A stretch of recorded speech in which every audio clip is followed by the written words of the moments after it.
आचार्य विष्णु 1783 में इस धरा पर आए और 1860 में इस धरा से सदा सदा के लिए हम सब से विदा हो गए। इस गीत की बहुत लंबी कहानी है, शायद पूरे दिन की सुनाते जाए तो भी कम पड़ती है। आगे की विष्णु का जीवन शिविर का समुदाय था। आचार्य विष्णु एक महायोगी थे, महात्यागी थे, महान ज्ञानी, महान प्रवचनकार, महान सिद्धांतवादी, तार्किकवादी, चिंतनशील, प्रवचनकार, गीतकार और महान ऋषि थे। और इन सभी महानताओं की का एक सूत्र आता है, उनका उपशांत कषाय, सकारात्मक चिंतन और व्यवहार कुशलता। और जब व्यक्ति ऐसा व्यवहार कुशल होता है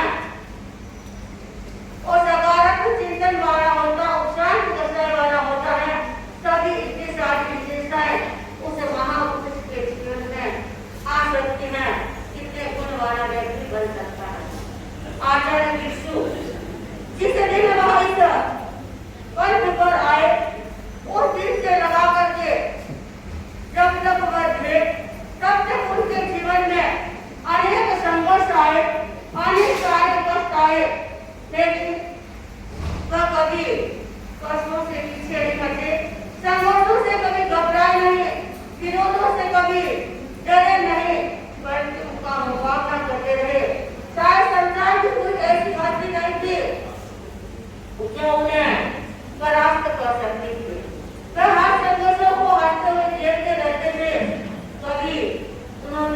सोचा कि आज मेरे जीवन पर इतने कष्ट आ रहे हैं, कष्टों की भी सीमा होती है। 5-5 वर्ष तक मुझे पूरा खाने के लिए नहीं मिला, रहने के लिए आवास नहीं मिला, लेकिन फिर भी कहा हर एक समस्या को हंसते हंसते देते गए और अपने जीवन की कहानी आगे से आगे बढ़ाते गए। उनके बचपन की घटना मुझे याद आ रही है कि प्रारंभ से ही वो इतने सूझबूझ के धनी थे कि कोई भी कार्य करना होता या कराना होता तो कराने में बड़े कुशल थे और करने में भी बड़े कुशल थे। एक बार मैं किसी दूसरे गांव में जाना था किसी काम के लिए, लेकिन वो अकेले नहीं जाते, साथ में किसी न किसी को लेकर के जाते थे। तो एक बार जब गए तो साथ में ठाकुर जी को लेकर के गए और उस जमाने में आजकल के साथ कम हो गया है, सूंघने की बड़ी आदत होती थी, तंबाकू सूंघना, और ठाकुर जी को साथ में लेकर के गए। काम करके वापस जब पुनः अपने घर आना था, आधा रास्ता पार किया कि ठाकुर जी की जो तंबाकू की जो खत्म हो गई। अब ठाकुर जी ने कृष्ण जी से कहा कि अब चलना बड़ा कठिन हो रहा है, जो मेरी नाश्ता थी नशा वो खत्म हो गई है। लेकिन स्वामी जी बड़े सूझबूझ के धनी थे, वह भगवान महावीर की वाणी पर श्रद्धा रखने वाले थे और वैज्ञानिक जिसके भीतर में श्रद्धा का बल होता है, आत्मबल होता है, वही व्यक्ति आगे जाकर के कुछ कर सकता है, और जिसके भीतर में श्रद्धा नहीं होती है उसके पैर भी लड़खड़ा जाते हैं, वाणी रुक जाती है और शरीर की जड़ हो जाता है। तो स्वामी जी को बड़ी श्रद्धा थी भगवान की वाणी पर, और अपने सूझबूझ के साथ ठाकुर जी से कहा कि तुम थोड़ा आगे चलो, मैं कहीं आस-पास के खेतों में तुम्हारी नस्वार की व्यवस्था करके करता हूँ।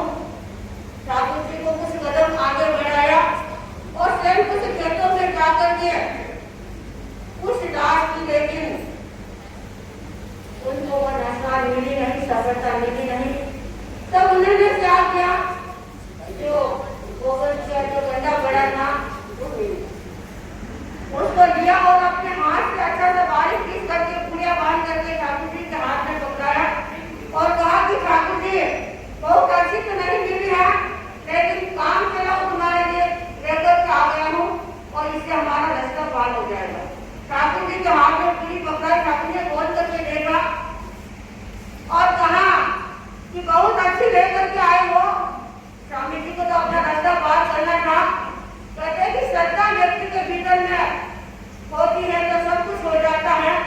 तो ठाकुर जी को भी स्वामी जी के भीतर में बड़ी श्रद्धा थी और श्रद्धा से अपना काम भी करा लिया। भाई बहनों, महाराज नहीं बता रहे हैं, लेकिन मैं 2 मिनट का समय महाराज देना चाहूंगी कि स्वामी जी के जीवन में 13 को योग विशेष था।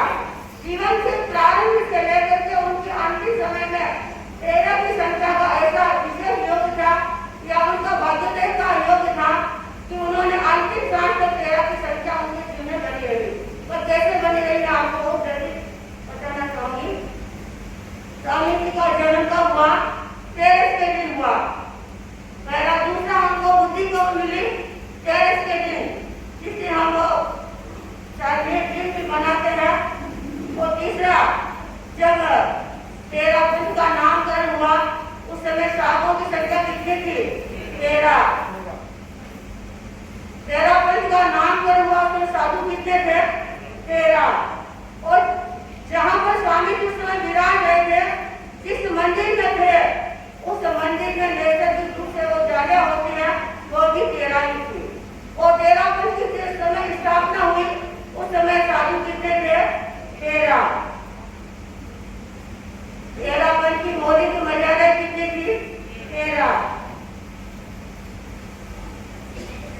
पंच के नियम कितने थे? 13 5 महाव्रत, 3 बुद्धि, 5 शनि थी। और आचार्य किसी वेले को हुए 13 के दिन। और जब उनकी महाप्राण यात्रा निकल रही थी तो बेगुरु ने कलश कितने थे? 13। इतना ही नहीं, जब उनका सारा अंतिम महाप्राण यात्रा का खर्चा आया वो भी 1300 रुपये ही आया।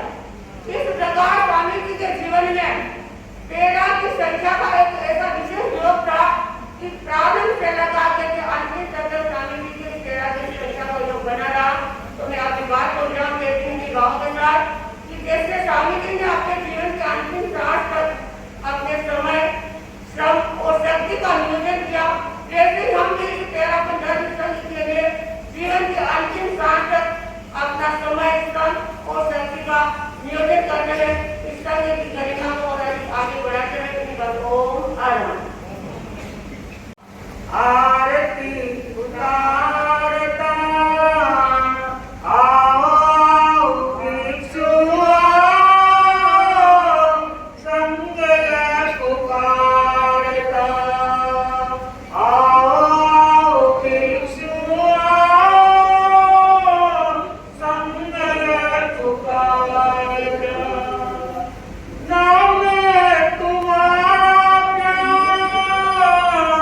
नाम ही सारा है, नाम से मिला है जग को सिंधु का किनारा है। नाम जो सच्चा वही है, कष्ट से पुकारता आओ आओ भिक्षु संग पुकारता आओ भिक्षु संग पुकारता मुश्किलें वरदान होती श्री भिक्षु कहते थे राखी और सूल को ये फूल बन के सहते थे ज्योति के आगे सदाई तिमिरई तो हारता आओ भिक्षु संग पुकारता आओ भिक्षु संग पुकारता तुम तो रहे ना किंतु अमर तेरी स्थितियां हैं संग समुच्चल जैसे आश्विन की नदियां हैं साधना का दर्पण तो रूप को निखारता आओ भिक्षु संग पुकारता आओ भिक्षु संग पुकारता सपनों के देवता को भेंट क्या चढ़ाए श्रद्धा से बढ़कर बोलो सुमन क्या सजाए भावों की प्रतिमाओं पर चित्र पुकारता आओ भिक्षु संग पुकारता गगन गाए गीत तेरा आरती उतारता आओ भिक्षु संग पुकारता आओ भिक्षु संग पुकारता। आचार्य भिक्षु ने इस दशक में अपनी तपस्या के द्वारा तप रूपी नींव में सिंचन करके इस धर्म संघ में अपने आप में सर्वात्मिक समर्पित कर दिया। उन्होंने तपस्या की और आज मेरे सामने 5 भाई बहन तपस्वी जो प्रत्यक्ष रूप से बैठे हैं, गुप्त रूप से भी बैठे हैं, वो अलग है। सर्वोच्च आचार्य भिक्षु ने आज के दिन सिरियारी में समाधि ग्रहण किया था। भिक्षु के नाम में इतना बड़ा चमत्कार है कि जो भिक्षु को श्रद्धा से स्मरण कर लेता है वो व्यक्ति व्यक्ति अपनी साधना में अपने जीवन में आने वाली बाधाओं को दूर कर सकता है। भाई बहनों, तेरावन धर्म संघ के प्रथम अधिष्ठाता आचार्य भिक्षु हैं, जिनका हम 222वां आचरणोत्सव शाहदरा ओशवार भवन में सावित्री जी मना रही हैं। 222 यानी 6 छक्कम छक्का जहां होता है वो व्यक्ति अपने आप में छक्कम छक्का बन जाता है। मैं सोचती हूँ इतना श्राविका समाज बैठा है वो शायद अभी पूर्ण रूप से छक्कम छक्के नहीं हो पाएंगे, क्योंकि आज रात्रिकालीन के सावित्री जी के सानिध्य में और हमारे बीच विशिष्ट गायक भट्टेराज जी जो मेरे सामने बैठे हैं, इनके और भी मंडली के हैं गायक, वो अपनी गायन की प्रस्तुति करेंगे। रात्रिकालीन में इतने भाई बहन बैठे हैं, वो तो आएंगे इसके साथ में अपने सब भाइयों को लेकर के आएंगे, तो शायद सचमुच में आज का यह जन्मोत्सव मनाने के लिए हमारे लिए एक सार्थक बनेगा। भिक्षु ने हमें बहुत कुछ दिया है भाई बहनों, एक ऐसा धर्म संघ दिया जिस धर्म संघ पर चलकर हम अपने आप में एक निधन होकर के नींद की सांस लेते हैं, और जिस धर्म संघ में ऐसे गुरु मिल जाते हैं वो व्यक्ति धन्य हो जाता है। आज हम याद करते हैं आचार्य भिक्षु के उस जीवन को जिन्होंने 15 वर्ष तक अपने जीवन को संघर्ष में जिया था, लेकिन वो पीछे हटे नहीं, घबराए नहीं, आगे बढ़ते रहे। मैं तपस्वी भाई बहन को कहना चाहूंगी, आप इस धर्मोत्सव पर सावित्री जी के सानिध्य में प्रोग्राम मनाने के लिए आई हैं, तो आप भी घबराए नहीं, डरे नहीं। ऐसे गुरु हमें मिले हैं जो आगे बढ़े। मैं आप सबके प्रति ये कहना चाहूंगी, आप भी तपस्या में आगे बढ़ जाए। भाई ऋषभ, याद रखना आगे बढ़ने का कि हमें आगे बढ़ करके इस नींव को तपस्या के द्वारा और मजबूत बनानी है। तो मैं आज के इस जन्मोत्सव पर, क्योंकि सावित्री का 5 चीज का ध्यान रखना, 5वें पर चल रहा है जो ये सुया, तो मैं आज इस जन्मोत्सव के इस महान कार्यक्रम में मैं अपने आप को भावित करती हुई पूज्य प्रवर से आशीर्वाद चाहती हूँ कि स्वामी जी अपनी इस नन्ही कन्या को धर्म संघ में आचार्य तुलसी ने दीक्षित किया। अब आप ऐसी शक्ति प्रदान करते रहे। हम धर्म संघ में आचार्य श्री महासमन जी के श्री चरण कमल में अपनी साधना करते हुए तन से मन से भावों से स्वस्थ रहते हुए आगे बढ़ते रहे। यही आज के दिन मैं वरदान चाहती हूँ और मुझे विश्वास है, क्योंकि भिक्षु के नाम में इतनी बड़ी ताकत है। हालांकि मैंने सोचा कि आज में भिक्षु का जो निकलता है उसके बताऊंगी, लेकिन साथ ही सीधे मैंने मुझे पहले कह दिया, आज समय का ध्यान रख करके इतना ही बोल देना, तो मैं अपनी बात को नहीं विराम दे रही हूँ। ऐसे भिक्षु हमें शक्ति प्रदान करते रहे और हम रात को शक्ति प्रदान और अधिक लेंगे, क्योंकि धम्म जागरणा गीतों के साथ की होगी और साहित्य सावित्री जी अपने सियारी का संत जो है वो सावित्री जी अपने मुखार रूप से उस धम्म जागरणा में गाएंगे, तो हम शक्ति को उससे करेंगे।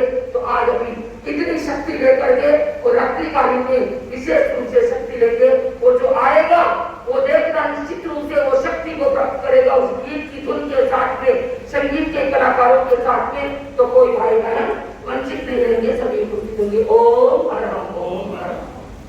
भाई बहन काम भी चालू है, अभी कहीं ना चल रहा है। रात को बानपुर तो बड़ा क्षेत्र है परंतु फिर कम है, तो कहीं भी गई जैसे 7 जैसा 60 पीछे तक टिकट दे देना 1 घंटे में एक साथ में, ये मेरे के लिए देखने का काम। आज भी अच्छी 10-15 आपकी भावना की और वायरस से पूरे करेंगे। तो आज रात को परीक्षा करने के दिन में बहनों की परीक्षा हो जाएगी। आज रात को भाइयों की परीक्षा, सभा ऊपर जितनी संस्था है सबकी परीक्षा करेंगे। रात को कौन भाषाएं और सब क्या गणेश की भावना को और ले जाने और मेरी जिम्मेदारी है। ये नहीं दो छोटे छोटे पता नहीं की बात बताएगी। हाँ लगेगा वो पाएगा। तो रात्रि कालीन में जितने टाइम चले तो भाईजान सब सुनने का प्रयास करें। एक सो नाम को बता सकते हैं, तो एक नाम के एक बात बता के पूरी करोगे तो समय रहेगा तो नहीं होगा। तो मैं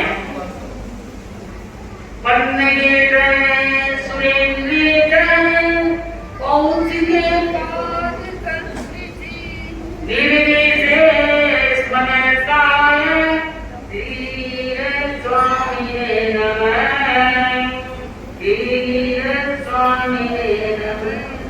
ज्योतिपुंजे आराधने के चरणों में वंदना। साथियों, तपस्वी भाइयों बहनों धर्म परिवार, आज हम आचार्य भिक्षु का जन्मोत्सव मना रहे हैं, क्योंकि आचार्य भिक्षु तेरा पंथ के प्रथम अधिष्ठाता थे और आचार्य भिक्षु वीर पुरुष थे। होते हुए क्या है, आपने महापंथ के मार्ग पर बढ़ने का आपने संकल्प किया, क्योंकि ऐसा संकल्प वो ही व्यक्ति ले सकता है जो निर्भीक होता है, जो कोई और वीर्य से संपूर्ण शक्तियों से क्या है उनके पास लगी रहती है। वो व्यक्ति जो साधना के मार्ग पर बढ़ सकता है, जो अनेक कठिनाइयों बाधाओं को सहन करके भी आचार्य भिक्षु ने नया मार्ग क्या है स्वीकार किया। बंधुओं, आगमों में आता है कि तीर्थंकर की माता है वो 14 स्वप्न देखती है, परंतु आचार्य भिक्षु की माँ की को माई सिंह का सपना देखा और आप सिंह की तरह ही घूमते थे, जो कि आपके गुण केवल सिरियाली में नहीं, केवल दिल्ली में नहीं, केवल अनेक गांव देश विदेश तक क्या है आज तेरा पंथ का नाम है। क्योंकि ठीक कहा गया है कि आचार्य भिक्षु एक ऐसे निर्भीक, ऐसे साधनाशील व्यक्ति थे, इस प्रकार का है ब्रोस इन द ओशन, समुद्र जैसा वक्त एक बुद्ध का कोई अस्तित्व नहीं होता।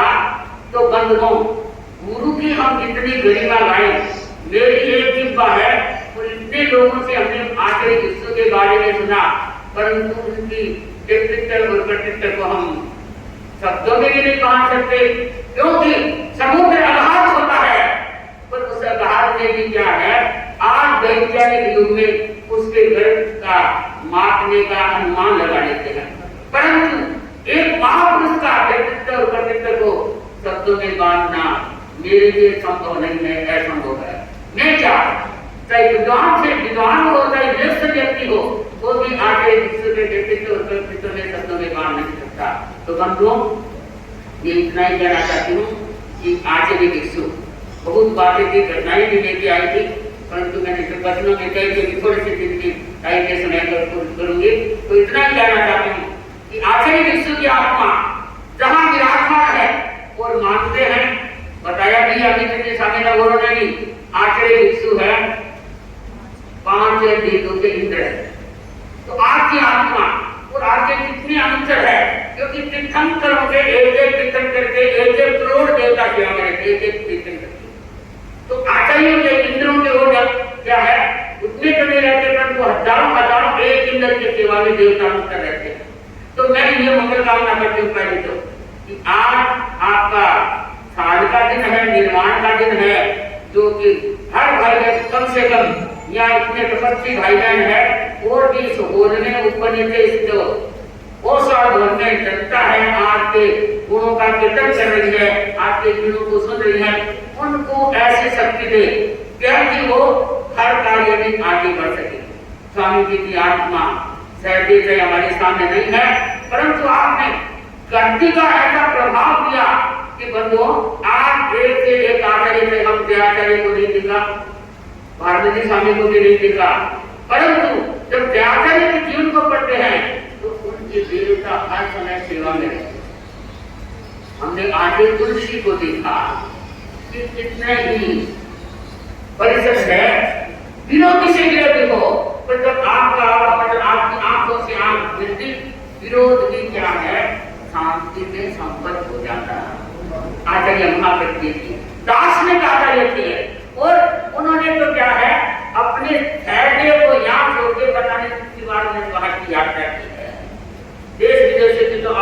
तो भी कर सकते हैं, पर वो तो देवाना तक, वो देव तांत्रिक भी क्या है, शरीर को यहाँ उसके पहुंचते हैं।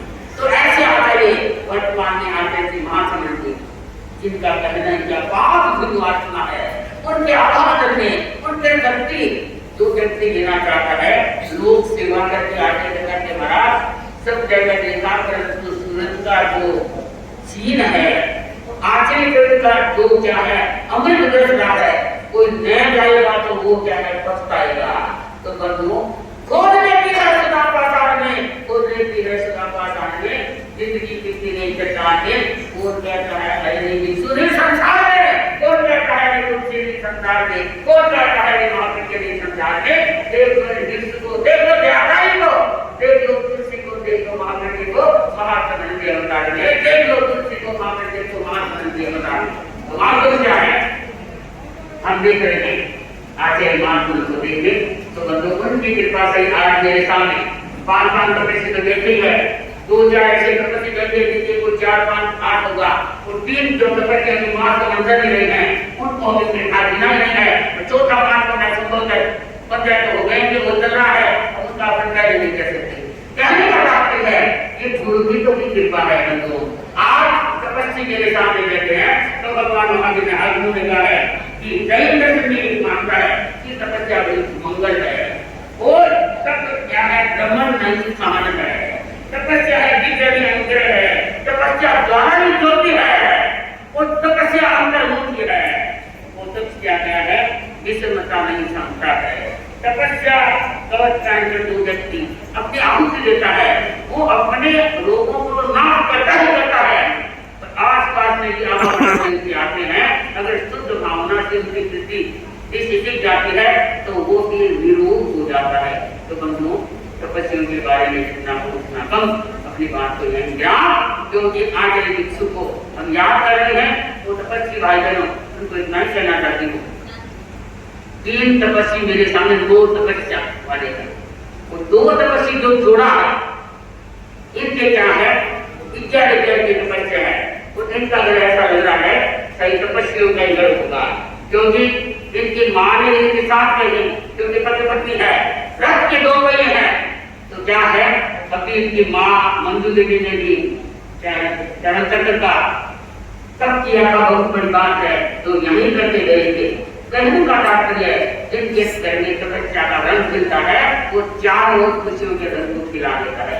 तो मैं तपस्वी भाई बहनों की यही अनुमोदना, यही क्या है, हाँ कह रही हूँ कि तपस्वी भाई है, 11 वाले भी वो आगे बढ़े, 9 वाले भी आगे बढ़ने की चेष्टा करें, तो अपने जीवन को और उज्जवल करते रहे। भाई बहनों, मैं तपस्वियों के बारे में गीत सुनाना चाहती हूँ और सुनाती हूँ। इससे पहले जो चार्ली दीक्षा नहीं नहीं महाराज, तो जो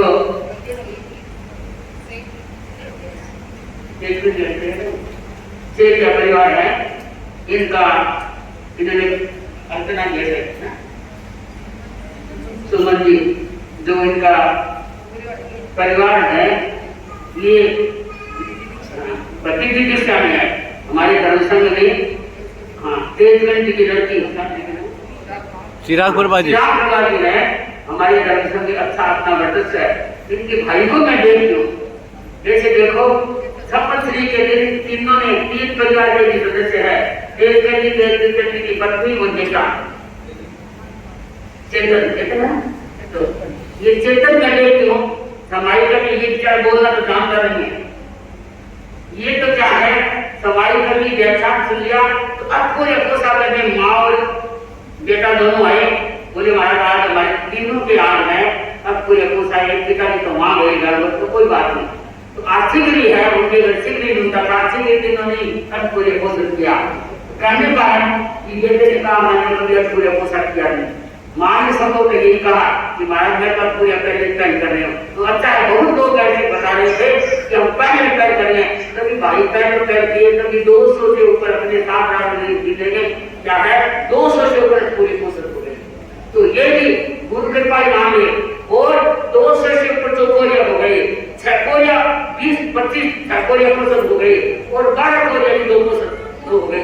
कहने का मतलब है कि 250 से आज भी 400 से ऊपर संख्या जारी है। कहने का मतलब गुरु का ही महापुण्य प्रताप है। गुरु की दृष्टि होती है बंधुओं, वहीं दृष्टि हो जाती है। तो मैं अपने गीत से बात को पूरी करेंगे।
महाप्रज्ञ जी की जय हो, संत शिरोमणि आचार्य श्री महासमन जी की जय हो, जैन धर्म की जय हो, अहिंसा धर्म की जय हो, सत्य धर्म की जय हो।